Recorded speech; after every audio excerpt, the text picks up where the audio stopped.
I'm Dom Nicholls, and this is Ukraine the latest. Today, as reports from Pokrovsk say Russian soldiers now have a presence in almost all parts of the city, prosecutors in Kharkiv have opened another war crimes investigation after footage emerges of an alleged Russian FPV drone strike on a pair of civilians attempting to walk to safety whilst carrying a white flag.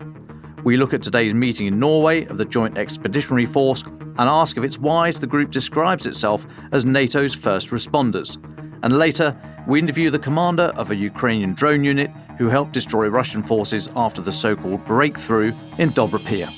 Bravery takes you through the most unimaginable hardships to finally reward you with victory. Russia does not want peace. Mit unserer Hilfe für die Ukraine auch unsere Freiheit und unsere europäischen Werte. If I'm president, I will have that war settled in one day, 24 hours. We are with you, not just today or tomorrow, but for 100 years. Nous ne pouvons pas, comme Européens, laisser gagner la Russie en Ukraine. Nobody's going to break us. We're strong. We're Ukrainians. It's Wednesday, the 5th of November, 3 years and 256 days since the full-scale invasion began. And today, I'm joined by the Telegraph's executive editor for audio, Francis Dearnley. I started with the latest military updates from Ukraine. Let's start with the military updates, go straight into Pokrovsk in the Donbass. Geolocated footage published in the last couple of days shows that Russian forces have advanced in northwestern, northern and northeastern parts of the city. Numbers and capabilities are not known, but it does suggest either encirclement or suggests a presence in the city. There are reports that we'll speak about a little bit later that Ukrainian units, drone pilots in particular, are reluctant to move into the city because they just don't know who is where. And the drone pilots, as you can imagine, they are focused with a big mask on their head, so their situational awareness is massively reduced. There's lots of comment from Russian mill bloggers about the situation. They say Russian forces have gone even further than those geolocated reports. They do acknowledge, actually, that Russia has not yet seized the entirety of Pokrovsk, but there are also reports that fighting continues across the whole town, particularly in the north and the east of the city. Now, there's no way of us verifying all of those Russian mill blogger accounts. They are usually inflated claims, but occasionally accurate. We report them because it just describes the chaotic situation in the city at the moment.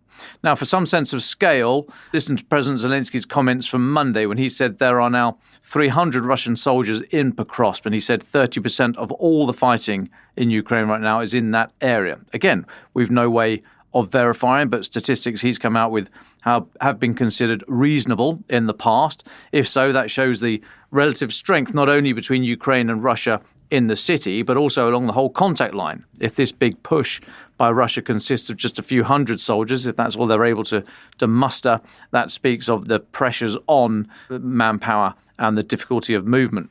Very little movement along the rest of the line in Ukraine yesterday. Now, Ukraine's military intelligence, the HUR, said yesterday they were still in the city. They said they're trying to open a ground corridor to bring in reinforcements and attack Russian units, principally drone operators, that have been brought forward and not only to attack Ukrainian defenders, but also to attack the next line back where any Ukrainian reinforcements and logistics would come from, and also the route that any ordered withdrawal would take. Now, Ukrainian attacks are continuing in the area, not just in the city, but in the area around it, including in the vicinity of Dobropillya. That's the town about 10 km to the north where Russia had that quote-unquote breakthrough. They pushed the salient north for a few kilometres a few weeks ago. That's now been entirely reduced. Ukrainian attacks have continued there. They are not only trying to take ground, but that has become vulnerable as Russia has prioritised the effort in Pokrovsk, but also relieved pressure on the city's defenders by cutting off resupply lines. And just to interject on that, Dom, in the special interview that we're running in the podcast today, I speak to a drone unit commander who actually served in that battle during that alleged Russian breakthrough. Really fascinating insights. Yeah, we'll hear more about that a little bit later. Now, I think this is a fairly risky plan by Ukraine. They're trying to get Russia to divert some of their combat power to deal with these wider Ukrainian counterattacks.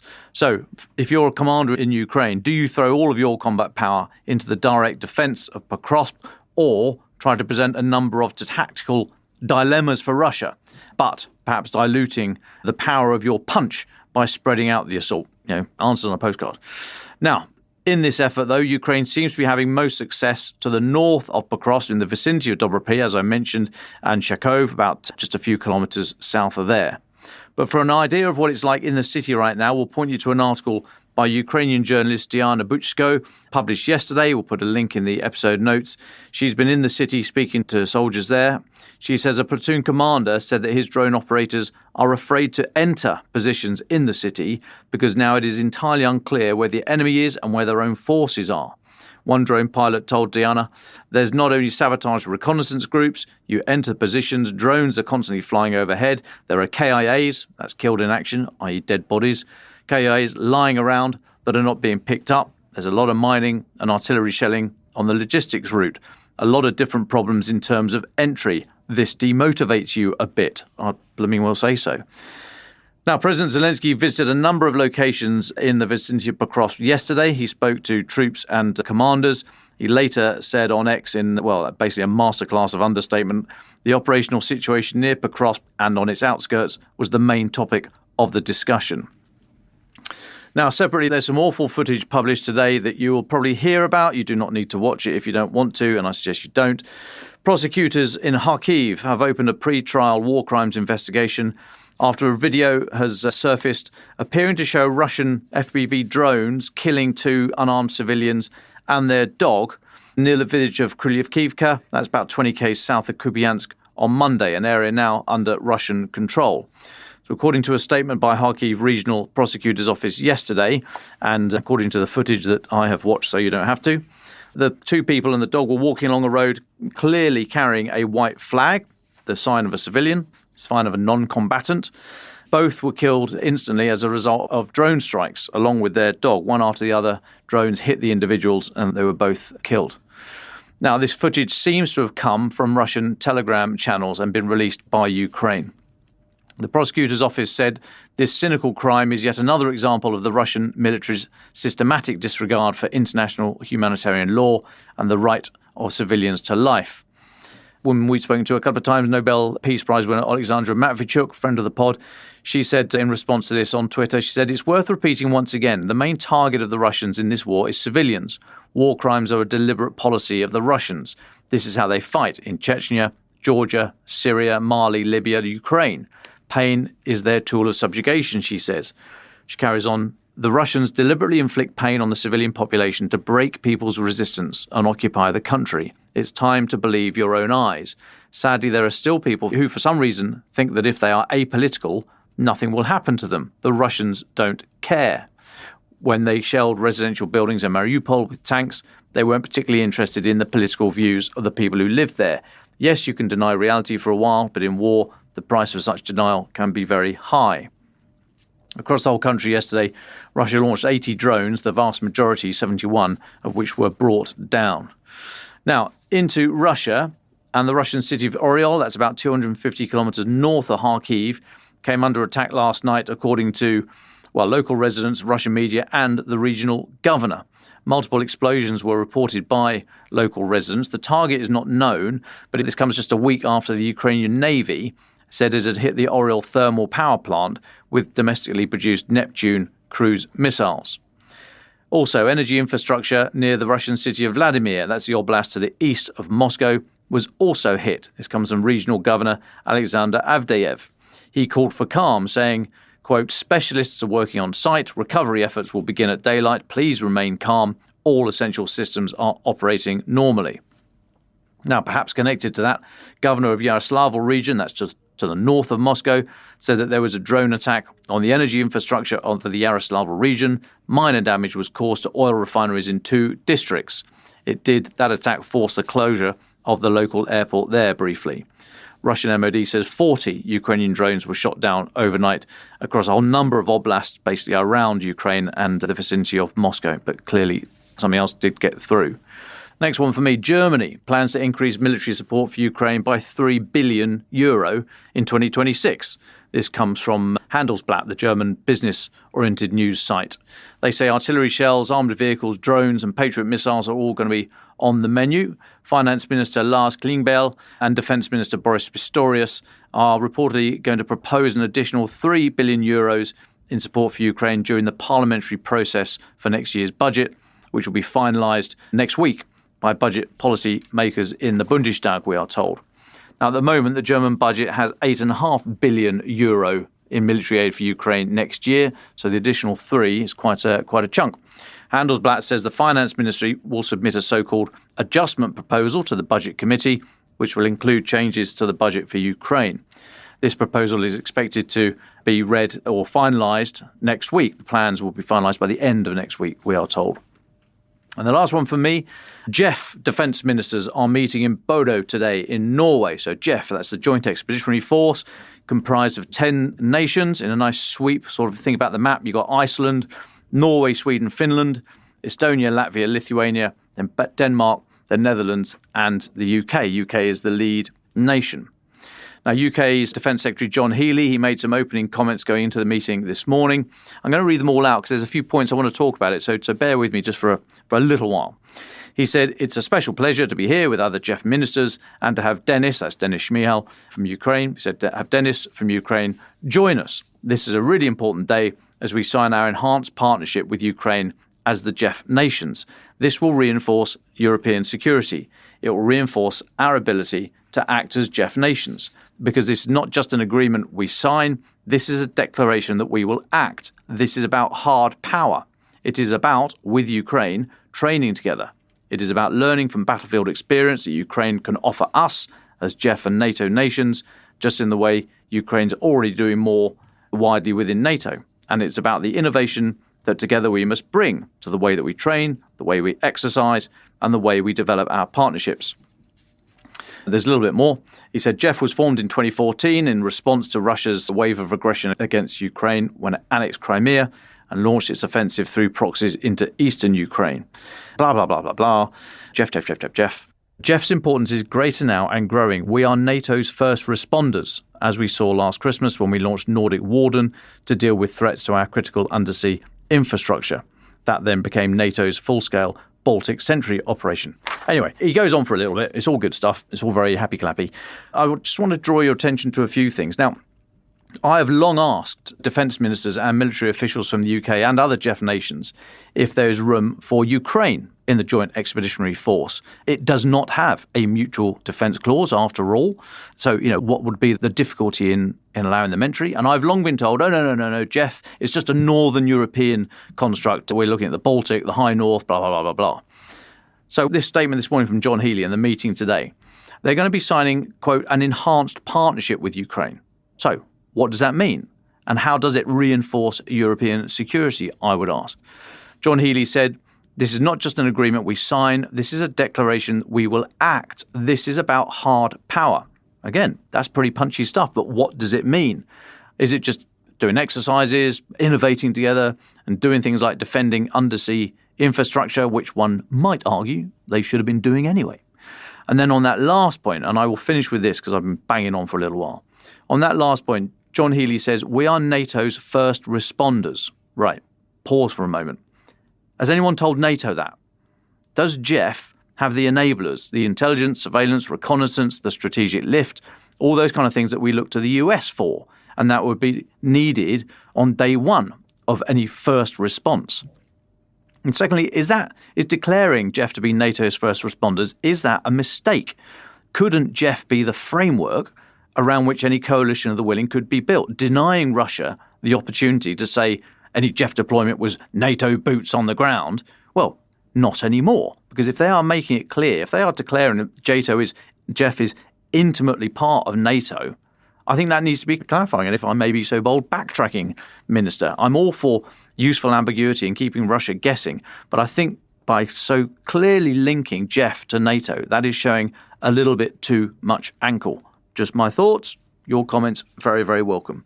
I better pause there, Francis. I've been banging on for so long and I'm even starting to bore myself with John Healey's comments. So what have you been looking at on the diplomatic front? Well, thanks, Tom. I like that slip-up JATO. Maybe that's a new term that we should start using for those countries in NATO who are actually willing to pull their finger out and do something. Anyway, today, dedicated Russia segment with a particular emphasis on spycraft. Before we get to that, though, most significant news in the political realm today is that Putin signed a law yesterday allowing the military conscription process to occur years year-round, as opposed to the current system that only brings in conscripts in the spring and autumn. As the Kyiv Independent summarises, new conscripts will still be sent to the army during the traditional spring and autumn draft windows. So that's from April 1st to July 15th and from October 1st to December 31st. But draft boards and medical commissions at military enlistment offices will now operate year-round.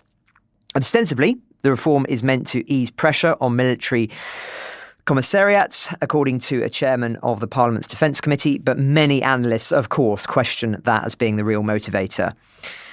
As a reminder, in Russia, contract soldiers form the backbone of the military, while mobilised soldiers are civilians called up to reinforce forces during wartime. Putin's 2022 mobilisation, the first in Russia since the Second World War, and of course prompted by setbacks on the front lines, triggered protests inside the country and prompted over 261,000 Russians to flee abroad, as we reported at the time. To avoid that again, as well as other destabilising risks, the Kremlin has hesitated to launch a new draft, leaning instead on financial incentives and recruitment campaigns, offering those lucrative contracts to volunteers willing to fight in Ukraine. This has had another added benefit for them, neutralising internal dissent to the staggering losses by effectively being able to argue that the soldiers who died signed up for it and were handsomely paid for doing so. Now, the ISW says the law will come into effect on January 1st, 2026, at which point military registration and enlistment officers will be able to issue conscription summonses, organise medical examinations as well. Are they laying the groundwork for another conscription drive? Possibly. And just for more on the manpower problem faced by both Moscow and Kyiv, I really, really recommend my interview with Dr. Jack Watling of the Royal United Services Institute, which is running next week and is not to be missed on that score. Before we turn to our friends in the spook world, another Russian policy worth mentioning, which we flagged last week, is Moscow's increasing support for Venezuela. A high-ranking Russian lawmaker claims the government recently sent the country air defense systems and could provide ballistic and cruise missiles in the future. That is their response to the ongoing buildup of US forces in the region aimed at narcotics traffickers, including the US Navy aircraft carrier USS Gerald R. Ford, currently skimming the Atlantic for deployment nearby. It'll be interesting to see whether there is any reaction in the White House to this Russian activity, given Trump's constant references to his great relationship with Putin. But let's turn to several stories now which reveal the evolving state of espionage by both Russia and Ukraine. First, a story in The Telegraph about a Ukrainian double agent called Andrei. It goes into great detail of how the FSB seeks to employ operatives to carry out missions, including bombing targets inside Ukraine, something he was ordered to do, aimed at killing dozens of government employees at an administrative building in southern Ukraine. He built the bomb, but filled it with flour, leaving it at a secret location before sending coordinates to a Russian agent who discreetly collected the package, placed the bomb at the doorstep of a building, not knowing, of course, the Ukrainian being a double agent, that it was a trap, and thereby the FSB agent being caught by Ukraine's SBU and taken away for questioning.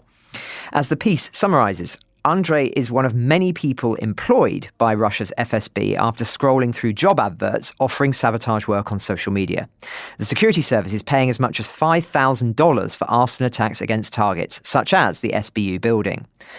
Andrei's job is to play Russia at its own game, to thwart attacks and gain intelligence.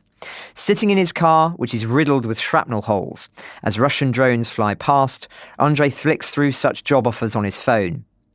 Another task often offered is for people to leave graffiti in unoccupied parts of Ukraine, which Moscow can then use to create the appearance of a resistance movement. They also drop leaflets in an effort to brainwash doubtful Ukrainians.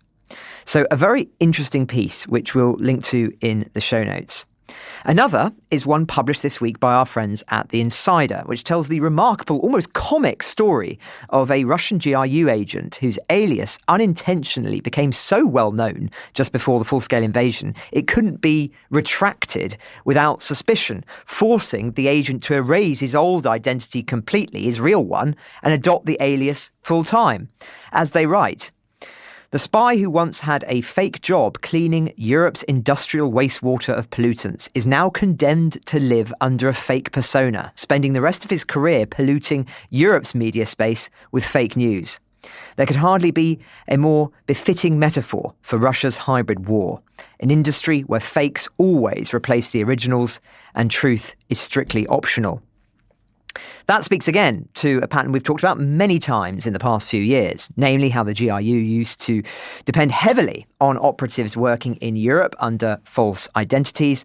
Today, because of the efforts of investigative journalists and Western security services, nearly all of them have been compromised or declared persona non grata, forcing them instead to recruit disposable amateurs. Which brings me to my next story. 6 men in Britain have now been jailed for their parts in a Russian-ordered arson attack on a London warehouse providing aid to Ukraine. The fire at industrial units in East London in March 2024, which we reported at the time, caused £1.3 million worth of damage. Its ringleader, Dylan Earle, was recruited by the Wagner Group and was sentenced to 17 years in prison last week, plus a further 6 on extended licence. Before his arrest, he was also plotting to kidnap a wealthy Russian dissident. The Ukrainian-owned warehouse they targeted had been used to send goods to Ukraine, including Starlink satellite terminals, and it required 8 fire crews with 60 firefighters to get the blaze under control. Earle was supposed to receive £9,000 for his role, but was paid less because he carried out the plan early without his handler's sign-off. Now, there have been countless stories such as this one across Europe, and I'd wager that the sudden wave of drones flying around Western airports, another example of Moscow utilising local talent to sow disruption. There's just been another such incident, by the way. Belgium suspended air traffic at Brussels airport yesterday due to a reported drone sighting in the area, following sightings of several flying near Belgium's Kleine Bruegel airbase. It's the first time Brussels airport has closed due to drone activity. As we've discussed before, such activities are almost certainly designed to make European countries look inward to their own air defences rather than prioritise supporting Ukraine in theirs. So I don't think we should expect these kinds of activities to stop anytime soon.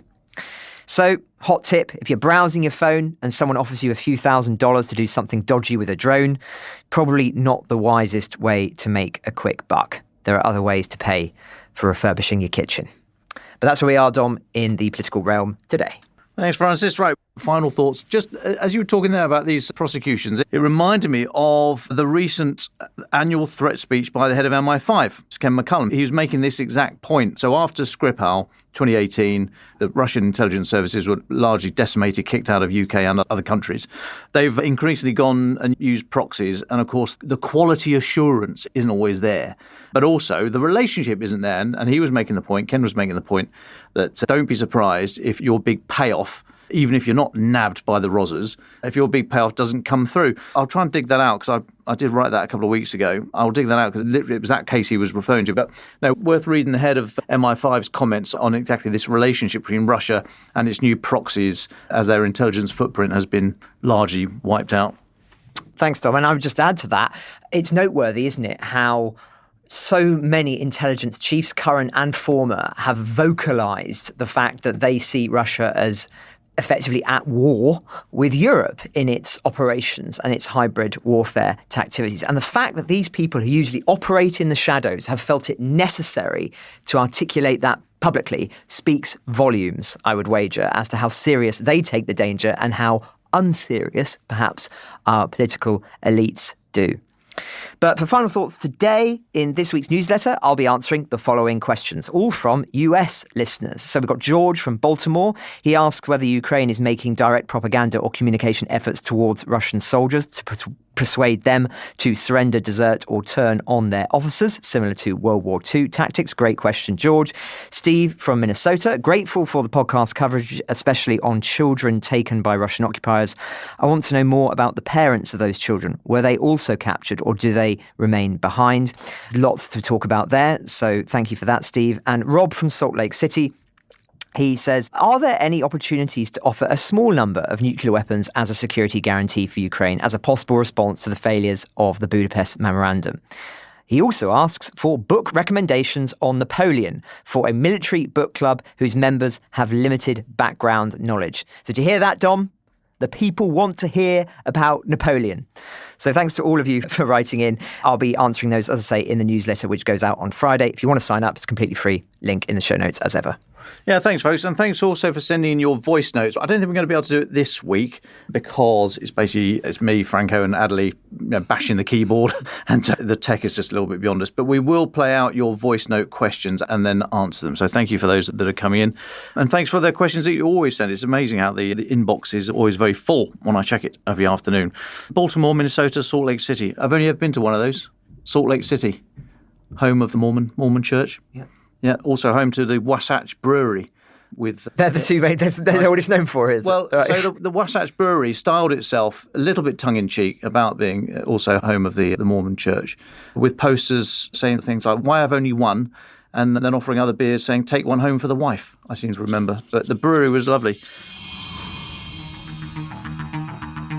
And now to Francis's interview with Dimko Zhluktenko, commander of a drone unit in Donetsk. You may remember Dimko from a previous episode. He left his job at an IT company when the invasion began and founded Jigger's Paw, a charity bringing technology to Ukrainian defenders. Since then, he's enlisted. In this conversation, he discusses his training and battlefield experience during the so-called Russian breakthrough in Dobropillya.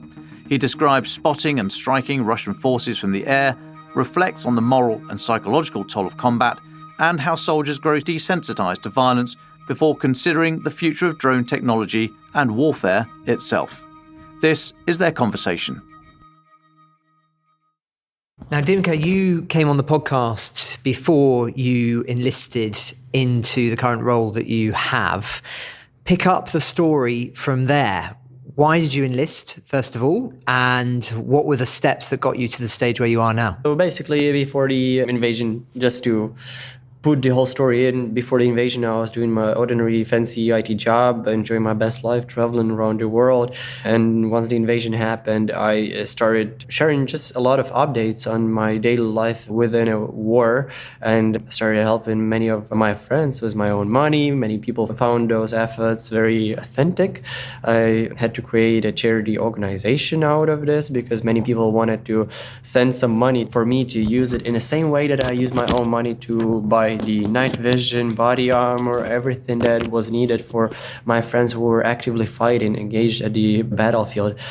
Eventually, this organization grew to like millions of US dollars, crowdfunded worldwide, and I've decided it was not sustainable to do it all by myself. I asked my wife, who just came back from her master's in Paris School of Economics, I asked her for some help because she's a much better manager than I am, to be quite frank. And we started building up the processes like we would do like in a startup or in a product team in IT. And eventually it paid off, and it was like a process already was on tracks by 2024. And in 2024 I decided, well, I did my part to start it up, and now there is a much more competent management in place. So I decided that I'll just continue my journey as a soldier of the Ukraine's armed forces. So I decided to sign a contract with the Ukraine's army, and did everything as everyone else, went through a medical check, went through the enlistment office, went through the boot camp. It was quite fun, exhausting, very fun, definitely. And what kind of things did you do at the boot camp? It's basic infantry boot camp. So it's running around with the gear, movements, CQB, different types of threats that you have to face as an infantryman. A tank drove over me while I was in this little under the road of it. And yeah, we shot a lot of different types of weapons, mostly AKs. And it was quite fun bonding experience, actually, like a summer camp with your buddies, except that you're all preparing to go to war. Yeah, and then after my boot camp, I departed to my unit. My unit is 413th Battalion of Unmanned Systems Forces, and what we do is use drones for all of the different purposes, but basically identify and delete targets from 0 kilometers to 300 kilometers away from the front line. So we have gathered unique experience in this unit, and my only job at the moment is to command a drone group and to be a pilot in that drone group. Basically highlight some interesting targets for reactive artillery like HIMARS, for aviation strikes, for strike drones that we have like Hornet and darts and basically switchblades, anything like this. Now, I'm very aware that there'll be certain things you're able to talk about and certain things that you're not able to talk about. Perhaps, first of all, you can talk about the sectors that you've served in the war so far. We have only been deployed in Donetsk Oblast, but it's quite different. Only Donetsk. Yeah. It's quite different on different parts of Donetsk Oblast, and the style of fighting is actually quite different on different parts of it. But at the moment, we are fighting near Pokrovsk, Dobropillya. Our job is a bit on a safer side of it, because normally we would be like 10, 15, maybe 20 kilometers away from the actual fighting in the infantry. But anyway, this is solely required because of the tools that we have. They are like big, massive, and we are high-value targets. So if enemy spots us, we are kind of screwed. But the actual fighting is being done by the infantry guys, and what we do is that we just help them. So in this particular Dobropillya section, this bunny ears that Russians have assaulted with. This was the sector that caused all of those headlines when there was the inverted commas breakthrough. Yes, exactly. And we were thrown in there to kind of mitigate that issue, to firefight that development. And it was, I think, one of the best moments of my drone pilot work that I have ever seen, because the fighting there was so intense, and we would normally get, let's say, 1 a.m. We would get out of our beds and drive on a mission with our vans, and at like 5 a.m. when the sunrise is starting up, we would start flying our drones and do the reconnaissance. And this was the most intense reconnaissance missions that I have ever witnessed in my life, because there were just so many Russians in one place concentrated. So we artillery working like nonstop. We were doing the live stream of what was happening, let's say, in a little village 20 kilometers away from the front line,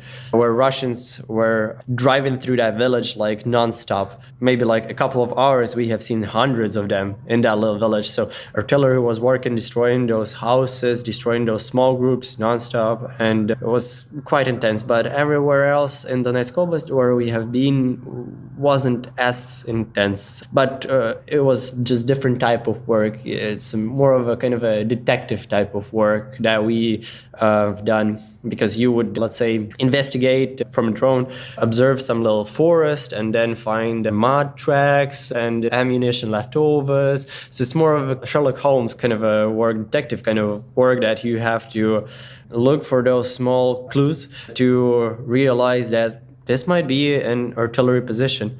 So, yeah, but it's quite different and quite intense now. So I'm interested in more details about a kind of a typical mission for you. So you say there's reconnaissance elements, you're spotting things and then trying to find out what that means for enemy positions that might be nearby or things that are spotted. What happens next? And is this always at night, or is it also in the day as well? We work during the day and during the night, but now, because the work is so intense, because we're still humans, so we have to sleep at least a couple of hours a day. So we normally do that during the night. Because just a couple of hours? Yes. So it's quite intense for us. As I said, normal day is like we start at 1 a.m., drive out to the position. It's usually some either underground bunker or something that we have found or created ourselves, and then start flying at like 5 a.m. once we got all of our equipment ready, because it's quite technological. It's highly technological equipment. And then our drone flies maybe like 50 kilometers out of its starting point. We start investigating those villages, forests, tree lines, roads, figure out the patterns of Russian movement, Russian logistics. So our job in this specific development near Pokrovsk, it's just destroying the personnel. So take them out as many as we can. We fly, we do the live stream for everyone who is interested in the area, who could work it with the strike tools. It could be strike drones, it could be artillery, it could be HIMARS, it could be aviation, anyone like this. And our job is to basically talk to them with horizontal connections and with big commanders and accommodate their needs. Because what they need is, let's say, hey guys, can you just highlight that little village for me for next 10 minutes because we want to work this. We just observe and they do all of the destruction. And for them, it's critical intel because artillery not always hits from the first run, right? So you have to adjust, you have to rearrange, and actually all of the targets are always on the move because Russians have figured out that if you are static, you're a very easy target. So all of them moving in small little groups, and they are very mobile because of the motorcycles. They use electric scooters like here in London. It's quite problematic. So basically we would do this type of flying, reconnaissance from like 5 a.m. to, let's say, 9 p.m. when it's dark already, so we cannot fly. And then we would try to sleep for as much as we can and repeat that the next day. Basically, some days we do not even see the light of day because we are so focused on the work that we have to do. And we realize that it makes tremendous impact actually for the guys in the infantry, because what is happening at the moment at the front is that Ukraine doesn't have enough infantrymen. So this is why those small infiltration groups from Russian side, they are so successful, because literally for like 1 kilometer, you have maybe 10 people at best holding the line. So our job is to make sure that most of those Russian idiots, they do not even get to the front line. So they are deleted like 20 kilometers, 10 kilometers away from the actual fighting line. And this was the big idea of our commander, Magyar, commander of Unmanned Systems Forces, that we should delete as many Russian idiots as possible just before they reach the front, like 50 kilometers, 100 kilometers on the training ground. And I really hope that we would move to the direction where we would be able to lead them, let's say, 3,000 kilometers away from the actual fighting line. So this is the only way that we could save Ukrainian infantrymen, protecting Ukrainian land, protecting Ukrainian homes, and actually protecting my own future in Ukraine, my own family.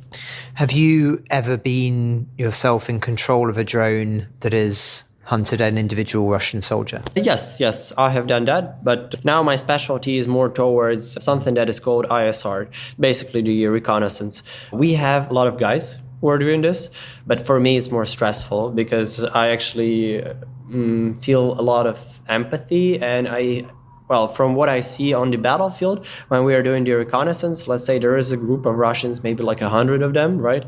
Like a company doing the assault. And out of them, maybe like only 20% will get to the 5 kilometer zone.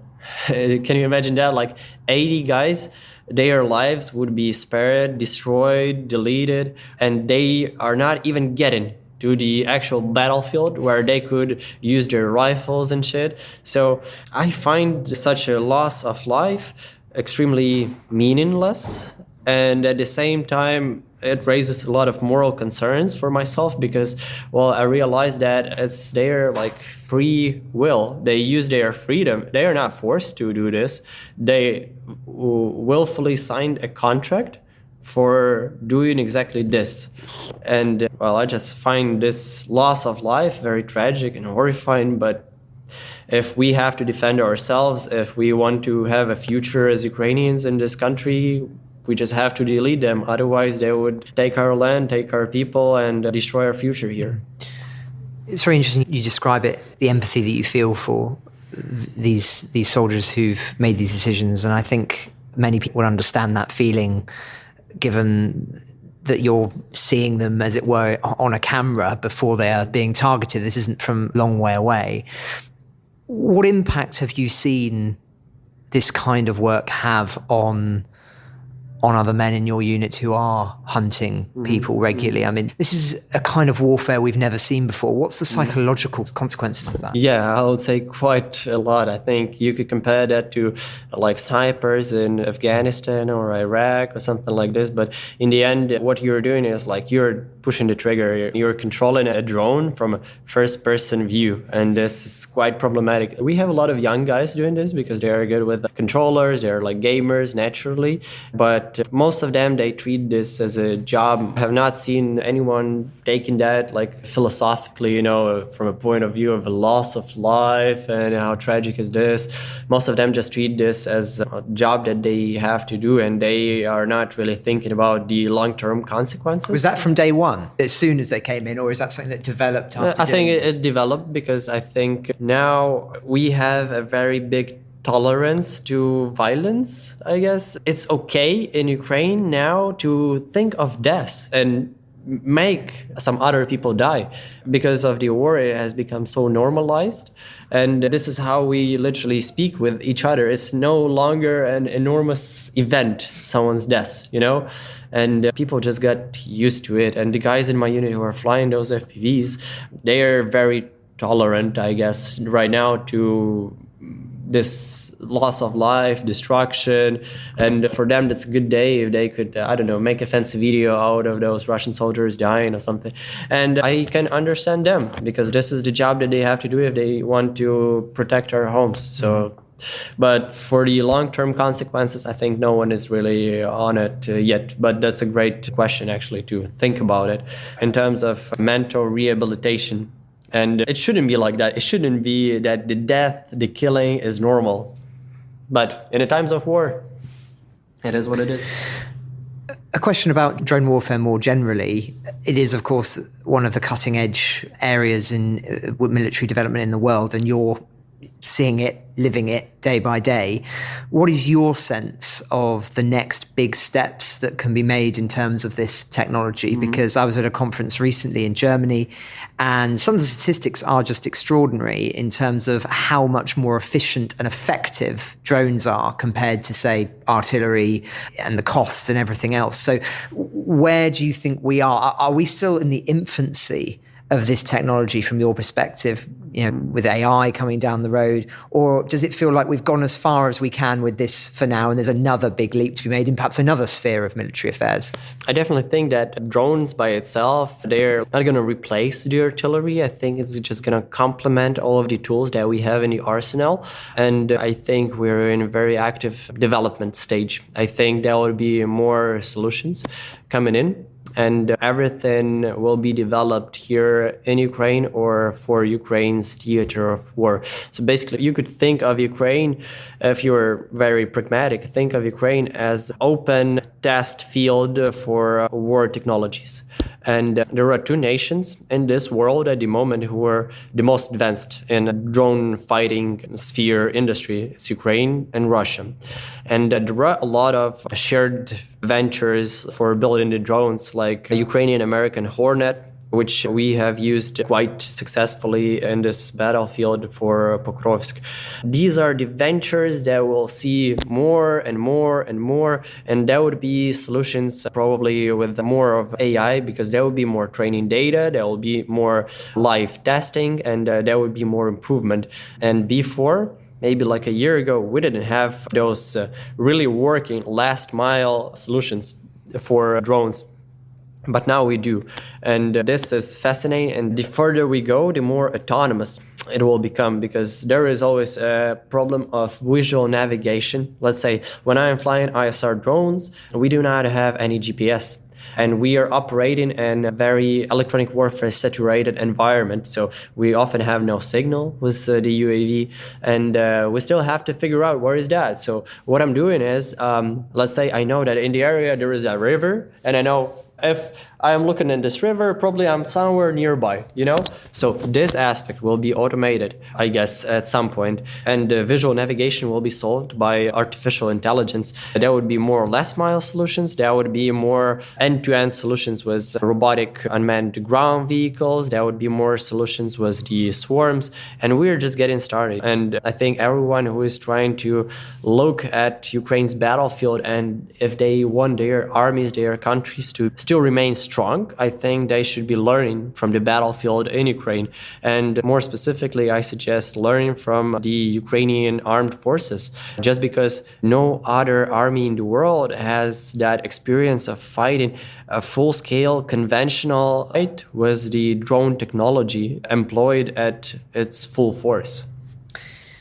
You obviously think about these issues very deeply, ethically as well as structurally.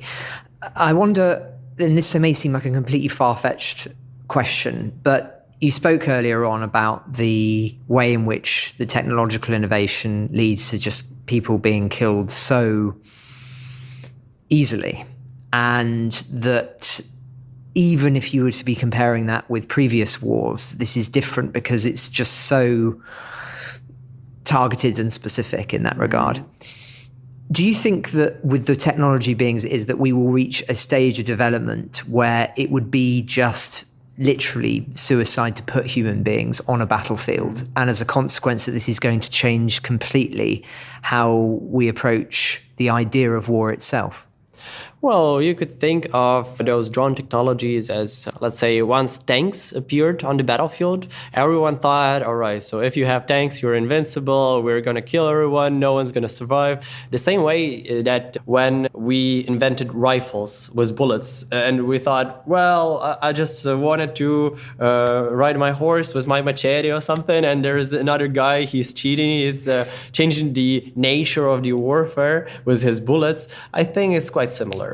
This will be a main thing for fighting, but it will kill all of the human beings in the world, because if we actually, as humanity, if we wanted to have this, we would just be dropping nuclear bombs on each other all the day, and that would be it.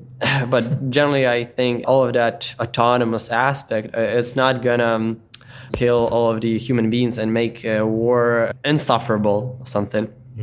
Still, there is in Ukraine's theater of war, what we see is that drones just change the way that you fight. And if back in the day, we used to see a lot of mechanized assault from Russian forces, now mechanized assault is like, I haven't heard that name in years now. This is very rare at the moment. And when I was on deployment before coming here to London, we have seen like a real assault with like 4 BMP and 1 tank near Pokrovsk. We were so excited because we haven't seen that for like 6 months or something, you know. But the reason why we haven't seen that is that the war tactics, it has changed just because of drones, because Russians realized that if you keep throwing mechanized assaults like they did at Vuhledar or something, all of them will be destroyed by all of those little FPV drones costing you like $500 or something. And they have changed the war tactics to like small groups, to infiltrations, to motorcycles, to electric scooters. And might look silly, might look cheap, dumb, but if it works, it works. And in the end, even though if they are losing like thousands of men in weeks, in this particular direction, they are still willing to continue this, because in their mind, in their war tactics, human resource is expendable, and they think that human life doesn't really cost anything. And for us, it's a completely different model of thinking, right?